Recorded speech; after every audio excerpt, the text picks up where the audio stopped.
আজকের এই প্রবাসী কমিউনিটি শোলগাছি ইউনিয়ন নওগাঁ কর্তৃক আয়োজিত দরিদ্রদের মাঝে শীতবস্ত্র বিতরণের একজন প্রবাসী যখন দেশের মাটি ছেড়ে যারা প্রবাসের মাটিতে সারা দিন সারা রাত্রি ধরে কঠোর পরিশ্রমের বিনিময়ে যে অর্থ উপার্জন করে এই দেশে পাঠিয়ে দেশের অর্থনৈতিক চাহিদা সহ নানান জায়গাতে তাদের অর্থের ঘাটতিগুলো পূরণ করছে, আসলে এটা নজিরবিহীন। প্রবাসের মাটিতে অনেক ভাই, কিছুক্ষণ আগে একজন পিতা বলে গেলেন যে আমার সন্তানের চিকিৎসা এত কষ্টের মধ্যে হয়।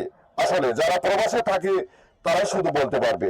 বিশেষ করে প্রবাসীদের প্রতি আমার বিনীত অনুরোধ, দয়া করে আপনাদের স্ত্রীর সাথে কথা বলার আগে আপনারা আপনার মায়ের সাথে বাবার সাথে সর্বপ্রথম কথা বলবেন।